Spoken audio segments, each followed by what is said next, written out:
Welcome back to class, everybody. All right, today we're going to spend a little bit more time on the Holocaust. As I've mentioned before, I think the Holocaust is an extremely important topic, and it's also pretty engaging and interesting in a kind of horrific way.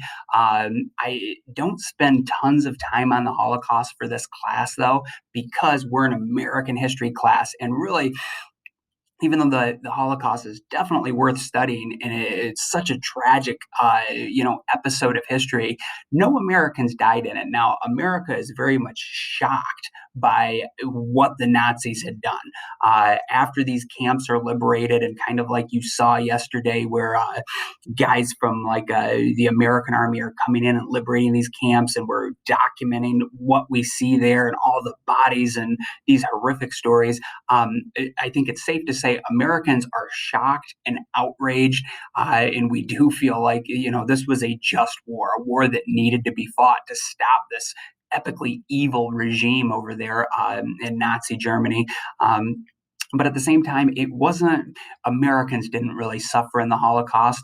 So I don't spend tons of time on this because it's really kind of a better world history topic. But we got to spend a few days on it, and I think it's something that's pretty high interest. And you can find there is no shortage of amazing Holocaust stories out there of survivors and what they went through and the links that they went through to survive the war. Anyway, this is one of those stories I have right here in a short 60 minutes episode. This one's titled Secrets of a Nazi Mascot. It's the Alex Kurzum story. His story is pretty tragic, although he does end up surviving the war. But I want you to watch this. His whole family is wiped out right in front of his eyes. And then he ends up finding a way. Actually, a German soldier takes pity on him and kind of covers up who he is. And he is able to survive the war. I think his story is pretty darn interesting. Now, this week, I decided we're going to do two journal entries as we're coming up into the towards the end of quarter three. And this week, I'm not going to do one of the Q&A assignments. A lot of people are behind on those. I'm behind on a lot of my grading. This will give me a chance to catch up a little bit.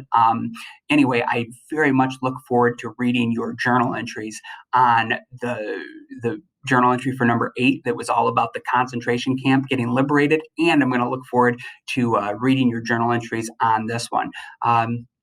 Honestly, I was really bummed out that school is still kind of functioning this way right now because I loved having discussions about the Holocaust. Even though I don't spend a ton of time on it in class, I always look forward to the couple days I did spend on the Holocaust because usually we would get some phenomenally good discussions and comments and feedback. And there's just a lot of interesting stuff to cover and talk about. So I'm very much missing out on having those face to face discussions with all you guys.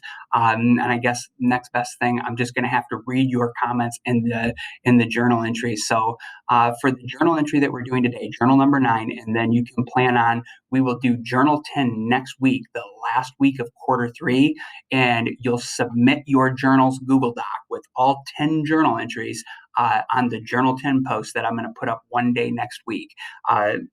Anyway, this is for journal number 9. So essentially, the questions I'm going to ask you will be I want you to view this video that I'll have attached, and I'm going to want you to sum up the Alex Kurzum story.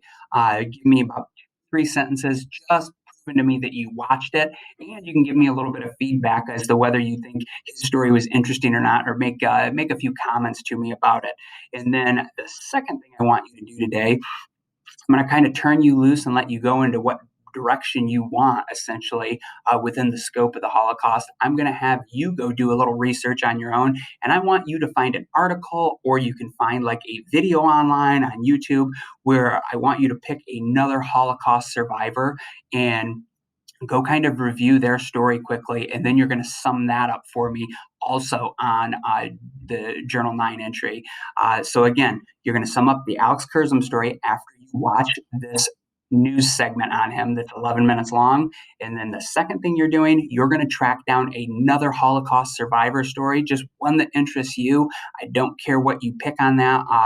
And I'll give you a little more details in the notes for this journal where I want you to go read the questions that I have typed out there, and that'll give you a little more guidance as to exactly what I want to see from you for the story that you go select and review on your own. Okay, hopefully that makes sense. If you have any questions on this one, I know it's a little bit different than the average journal entry I signed for you.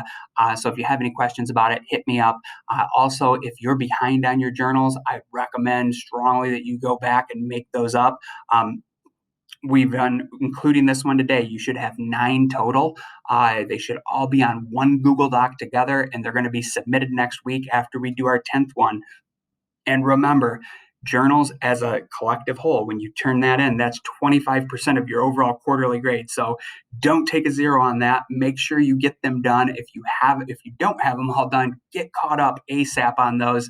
And really, as long as you have your 4 lines of writing or more, and you've thoroughly, answered those questions and put some effort into it, usually that should be something that boosts your grade and helps you out and gives you a boost at the end of the quarter. So again, if you have any questions, hit me up. Otherwise, um, I hope you find all the Holocaust info, these stories interesting and engaging.